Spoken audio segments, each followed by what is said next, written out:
श्री हरि विष्णु। हम अपना पूरा जीवन श्री विष्णु के चरणों में समर्पित करते हैं।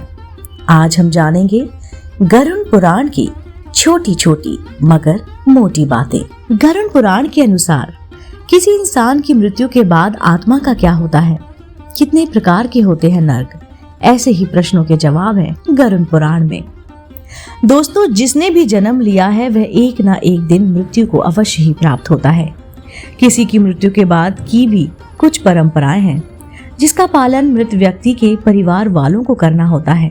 इन्हीं परंपराओं में से एक है किसी की मृत्यु के बाद घर में गरुड़ पुराण का पाठ करवाना। यहाँ हम जानेंगे उज्जैन के ज्योतिषाचार्य से कि वह गरुड़ पुराण की 10 ऐसी बातें हमारे साथ साझा करने वाले हैं। दोस्तों, वीडियो शुरू करने से पहले मैं आप सभी से जानना चाहती हूँ कि क्या आप मेरे चैनल पर नए हैं? अगर हाँ तो आप मेरे चैनल को तुरंत से सब्सक्राइब कर लीजिए, क्योंकि ऐसे ही धार्मिक, पौराणिक, कहानी, कथाएं, व्रत, पूजा विधि हम अपने चैनल द्वारा आप तक साझा करते हैं। अच्छा, वो 10 बातें क्या हैं गरुड़ पुराण की? सबसे पहले मान्यता है कि गरुड़ पुराण का पाठ करने से मरने वाले व्यक्ति की आत्मा को शांति मिलती है। गरुड़ पुराण पगड़ी आदि रस्मों तक लगभग 12 से 13 दिनों तक पढ़ा जाता है। दूसरा है, शास्त्रों के अनुसार पगड़ी रस्म तक मरने वाले की आत्मा उसी के घर में निवास करती है और वह भी ये गरुड़ पुराण सुनती है। गरुड़ पुराण का धार्मिक महत्व यही है कि मृत व्यक्ति की आत्मा को शांति और मोक्ष मिल सके। तीसरा, आमतौर पर लोगों के मन में जन्म और मृत्यु से जुड़े कई प्रश्न के उत्तर जानने की उत्सुकता रहती है। जब किसी इंसान की मृत्यु होती है तो परिवार के शेष सदस्य यही सोचते हैं कि मृत्यु क्यों होती है।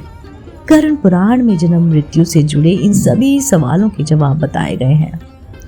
चौथा, गरुड़ पुराण कहता है कि भगवान विष्णु की भक्ति और उपासना का महत्व भी उसमें बताया गया है। इसमें श्री हरि के 24 अवतारों की कथाएं हैं। गरुड़ पुराण का प्रारंभ मनु और सृष्टि की उत्पत्ति से होता है। इसके बाद अन्य पौराणिक कथाएं भी हैं। गरुड़ पुराण कहता है सूर्य, चंद्र आदि ग्रहों के मंत्र, शिव पार्वती पूजा का महत्व, इंद्र, सरस्वती और 9 शक्तियों की भी जानकारी इस पुराण में दी गई है। छठा, गरुड़ पुराण कहता है मूल गरुड़ पुराण के 2 भाग हैं। प्रथम भाग में श्री हरि की भक्ति और उपासना का महत्व बताया गया है। दूसरे भाग में जन्म और मृत्यु के रहस्य को बताया गया है। 7वां, गरुड़ पुराण तो ये भी कहता है कि अलग अलग नरकों का उल्लेख है इसमें। मृत्यु के बाद आत्मा का क्या होता है, उसका किस प्रकार की दूसरी योनियों में जन्म होता है और पितृकर्म का महत्व भी इसमें बताया गया है। 8वां, गरुड़ पुराण में बताया गया है कि रहस्य को समझने के बाद मृत व्यक्ति के परिवार वालों को दुख सहने की शक्ति मिलती है और वे जीवन में आगे बढ़ने के लिए प्रेरित होते हैं। 9वां, इस पुराण का ज्ञान यही प्रेरणा देता है कि हमें जीवन में हमेशा अच्छे कार्य ही करने चाहिए। सभी जानते हैं कि जो जैसा कर्म करता है उसे वैसे ही फल की प्राप्ति भी होती है। यही बातें गरुड़ पुराण में भी बताई गई हैं। 10वां और आखिरी, गरुड़ पुराण के अनुसार कर्मों का फल व्यक्ति को उनके जीवन में मिलता ही है, साथ ही साथ मरने के बाद भी कर्मों का अच्छा बुरा फल आत्मा को भोगना पड़ता है।